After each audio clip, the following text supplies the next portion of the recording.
마가복음 16장 9절에서 20절 말씀 저와 한 절씩 교독하시겠습니다. 예수께서 안식 후 첫날 이른 아침에 살아나신 후 전에 7 귀신을 쫓아내어 주신 막달라 마리아에게 먼저 보이시니 마리아가 가서 예수와 함께하던 사람들이 슬퍼하며 울고 있는 중에 이 일을 알림해 그들은 예수께서 살아나셨다는 것과 마리아에게 보이셨다는 것을 듣고도 믿지 아니하니라. 그 후에 그들 중 2 사람이 걸어서 시골로 갈 때에 예수께서 다른 모양으로 그들에게 나타나시니 2 사람이 가서 남은 제자들에게 알리었으되 역시 믿지 아니하니라. 그 후에 11 제자가 음식을 먹을 때에 예수께서 그들에게 나타나사 그들의 믿음 없는 것과 마음이 완악한 것을 꾸짖으시니 이는 자기가 살아난 것을 본 자들의 말을 믿지 아니함일러라. 또 이르시되 너희는 온 천하에 다니며 만민에게 복음을 전파하라. 믿고 세례를 받는 사람은 구원을 얻을 것이요 믿지 않는 사람은 정죄를 받으리라. 믿는 자들에게는 이런 표적이 따르리니 곧 그들이 내 이름으로 귀신을 쫓아내며 새 방언을 말하며 뱀을 집어 올리며 무슨 독을 마실지라도 해를 받지 아니하며 병든 사람에게 손을 얹은즉 나으리라 하시더라. 주 예수께서 말씀을 마치신 후에 하늘로 올려지사 하나님 우편에 앉으시니라. 제자들이 나가 두루 전파할세 주께서 함께 역사하사 그 따르는 표적으로 말씀을 확실히 증언하시니라. 아멘.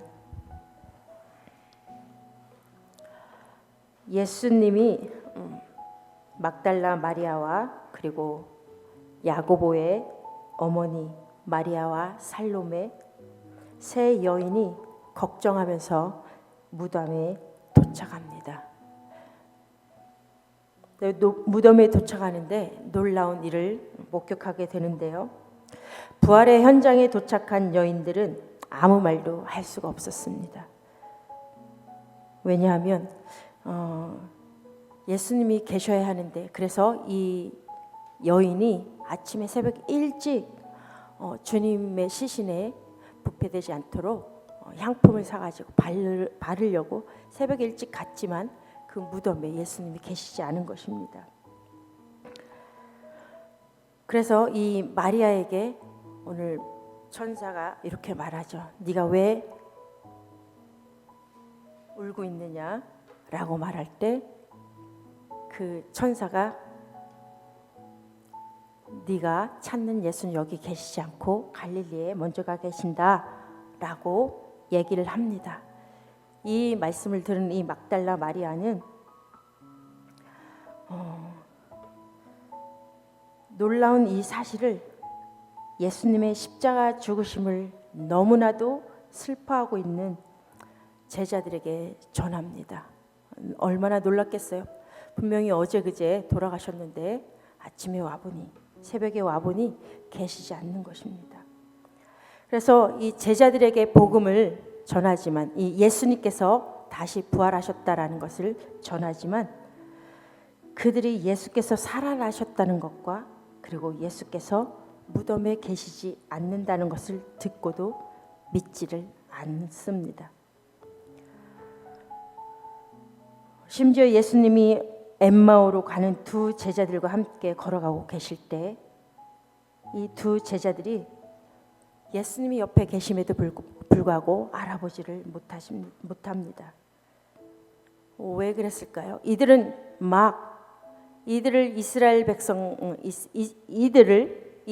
백성들을 로마의 압제에서 구원해줄 메시아를 기다렸지만 그들이 메시아라고 생각했던 예수님이 십자가에 못 박히신 것이 이들에게는 너무나 슬픈 일이었기 때문입니다. 그런데 3일이 지나고 예수님이 살아나셨다고 하니 혼란스러울 수밖에 없었던 것이죠. 이런 상황에 예수님이 부활하셨다는 그 말씀을 듣고 이제 이들이 걸어가면서 얘기를 하는 겁니다. 자네 예수님 봤어? 나 못 봤어. 이제 그런 이제 무덤에 가서 제자들이 했던 그런 제자들이 현장에 가서 목격했던 것들을 이들이 듣고는 그 이야기를 이제 하면서 걸어가고 있던 것입니다. 그런데 이들 옆에 예수님이 분명히 같이 가고 있었음에도 불구하고 이들의 눈이 어떻게 되었냐면 눈이 가려져 있던 것입니다. 오늘 마가복음에는 상세하게 나와 있지 않지만 우리가 누가복음에 가면 상세하게 나와 있어요. 그래서 이들의 얼굴빛은 기쁨이 아니라 예수님이 살아나셨다라는 그 소식이 기쁜 소식이 아니었습니다. 오히려 슬픈 기색을 띠고 있었던 것이죠. 그래서 이들이 부활의 예수님의 소식을 듣고 예수님이 부활하신 그 빈 무덤을 보았지만 믿지 않았던 것입니다. 여기에는 그 두 명의 제자 중에 한 명의 이름이 나와 있지 않는데 누가복음에는 나와 있어요. 두 사람 중에 엠마오로 가는 두 사람들 중에 한 사람의 이름이 글로바라라고 얘기를 하는데요. 이 글로바는 예수님이 십자가에 달려 돌아가시는 것을 목격한 사람입니다. 그랬음에도 불구하고 믿지 않았던 것입니다. 그래서 이들이 예수님이 무슨 일이냐, 도대체 무슨 일이길래 너희들이 그렇게 심각한 표정으로 그렇게 이야기를 나누느냐라고 물으셨을 때 그들이 예수님께 말합니다. 지금 최근에 예루살렘에서 일어난 일을 알지도 못하느냐 그러면서 예수님이 어떻게 십자가에서 죽으셨고 이 십자가에서 이 사건이 일어난 지 사흘 만에 여인들이 새벽에 무덤에 갔는데 그 무덤에 예수님의 시체가 보이지 않더라. 예수님이 살아나셨다고 하는데 이 제자들이 믿지 않는 것입니다. 그리고 예수님을 사랑하는 제자 베드로와 요한이 막 달려가서 굽힐어서 무덤을 봤는데 정말 예수님이 안 계신 것입니다. 그것을 보았음에도 불구하고 이들이 예수님을 믿지 않았다. 그래서 우리가 이렇게 슬프다, 이런 상황들이 너무나 혼란스럽다라고 예수님에게 설명을 해줍니다. 그래서 예수님은 그들에게 이렇게 말씀하십니다. 누가복음 24장 25절에서 27절 미련하고 선지자들이 말한 모든 것을 마음에 더디 믿는 자들이여 그리스도가 이런 고난을 받고 자기의 영광에 들어가야 할 것이 아니냐. 이에 모세와 모든 선지자의 글로 시작하여 모든 성경에 쓴 바 자기에 관한 것을 자세히 설명하시니라. 아멘.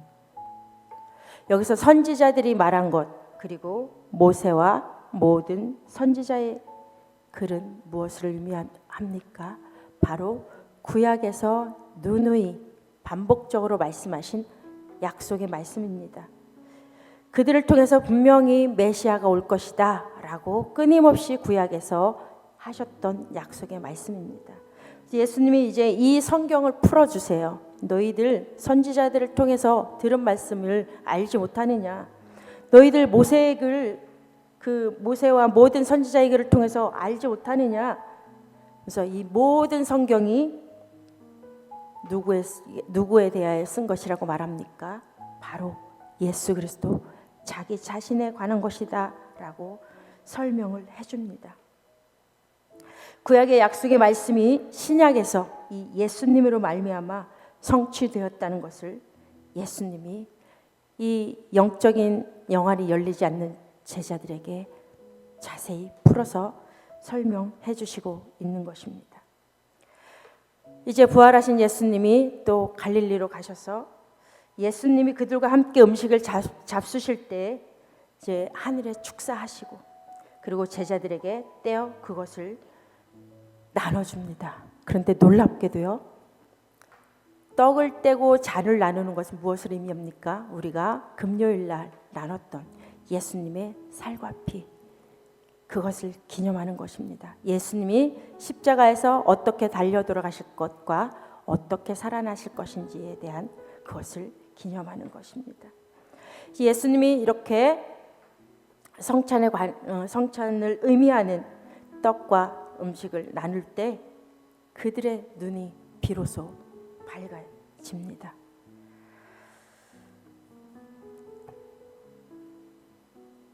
이것은 무엇을 의미합니까? 믿지 않던 이 엠마오로 가던 두 제자들의 대화를 통해서 우리에게 말씀하시는 것은 바로 이것입니다. 사람이 구원을 받는 것, 사람이 복음을 듣고 구원을 받는 것은 사람의 논리나 설득력이나 감정과 이해나 그런 것들로 복음의 능력이 나타나지 않는다라는 것을 말씀해주고 있습니다. 그래서 무슨 말입니까? 다른 어떤 것도 아닌 말씀 자체에 능력이 있다는 것입니다. 우리가 지난주에도 고난주간을 지냈는데요. 그 고난당하신 예수님의 십자가를 바라볼 때마다 예수님이 십자가에서 나를 위해서 무엇을 행하셨는가를 생각하기 이전에 우리가 생각해야 될 것이 있습니다. 그것은 바로 내가 십자가에서 무슨 짓을 했는가가 중요하다라는 것입니다. 아담 안에서 우리 한 사람 한 사람은 얼마나 원초적으로 죄인이었는지를 철저하게 깨닫는 것이 중요하다는 것입니다. 그 십자가는 어떤 곳입니까?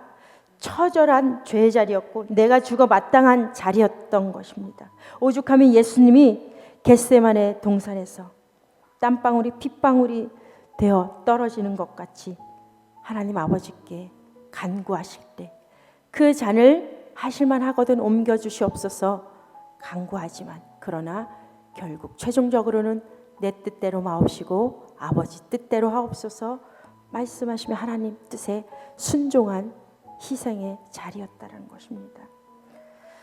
예수님의 부활을 믿지 않는 엠마오로 가는 두 제자들에게 이 객관적인 부활이 믿어지지 않았던 것입니다.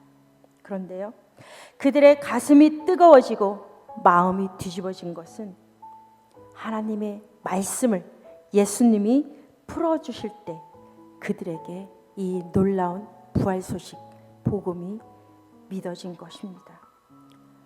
사랑하는 우리 사도교회 성도 여러분, 우리는 말씀에 붙잡힐 때 우리 심령이 뜨거워지고 우리 영적인 안목이 열려지는 줄 믿습니다. 말씀만이 우리의 삶을 변화시킵니다. 말씀 자체가 능력이 있기 때문입니다. 이렇게 예수님께서 말씀을 풀어주실 때 그들이 비로소 눈이 열리고 가슴이 뜨거워졌습니다. 그러고 나서 이제 이들이 같이 걸어오시던 예수님을 찾았는데 그때는 보이지 않는 것입니다. 그렇게 제자들에게 말씀을 풀어주시고 난 후에 주님이 뭐라고 말씀하시냐면 마가복음 15절에 또 이르시되 너희는 온 천하에 다니며 만민에게 복음을 전하라 말씀하십니다. 우리가 지난 고난주간과 이번 주 부활주간을 통해서 십자가 고난과 죽음과 부활을 말씀하셨지만 예수님이 제자들에게 말씀을 해주셨지만 그들은 깨닫지 못했습니다. 그럼에도 불구하고 예수님은 그들에게 다시금 차근차근히 그 제자들이 이 복음이 깨달아질 때까지 끝까지 이들을 십자가 길로 끝까지 이끌고 가셨습니다. 이 말씀을 또한 우리 사도교회 성도 여러분과 저에게도 동일하게 적용이 됩니다. 우리 또한 이 제자들처럼 실패하고 넘어지고 하나님의 말씀을 듣지만 여전히 변화되지 않는 우리의 삶이지만 그럼에도 불구하고 오늘 말씀이 우리에게 무엇을 말씀하십니까? 말씀을 붙잡으라는 것입니다. 말씀에 온전히 사로잡히라는 것입니다. 세상의 어떤 이적과 기적 그런 것이 아닌 오직 하나님의 말씀, 이 말씀을 붙잡을 때 놀라운 새 생명이 살아나는 역사가 일어납니다. 그러기 위해서 우리는 어떻게 해야 됩니까? 마가복음 15절에 말씀하셨듯이 또 이르시되 너희는 온 천하에 다니며 만민에게 복음을 전하라. 이 생명의 말씀인 복음은 부활하신 예수님을 믿고 세례를 받는 사람은 구원을 얻겠지만 믿지 않는 사람은 정죄를 받을 것이라고 말씀합니다. 그래서 우리가 저 사람 저런 사람들에게는 복음을 전해봤자 소용없어, 분명히 믿지 않을 거야 라고 단정 지으면 안 됩니다. 왜요? 사도 바울이 얘기했듯이 어느 누구든지 복음을 듣든지 아니 듣든지 너희들은 전파하라는 것입니다. 때를 얻든지 못 얻든지 너희들은 복음을 전파하라는 것입니다. 그렇기 때문에 우리는 누구들에게나, 가족에게나, 이웃들에게, 그들이 듣든지 아니 듣든지 우리는 이 주님께로부터 받은 십자가의 은혜, 십자가의 사랑, 구약에서 오리라 하신 이 언약의 약속의 주님이 신약에 오셨고 그 은혜로 오늘 우리가 이 자리에서 주님을 예배하는 것임을 기억하며 또 이 한 주간 또 우리의 일생에 살아가게 될 때 삶의 현장에서 십자가 복음을 전하는 저와 여러분이 되시기를 간절히 소망합니다. 이 말씀을 기억하시면서 나 같은 죄인을 살리신 그 부활 소망을 품으며 우리 시간 함께 찬양하며 기도하며 나가겠습니다.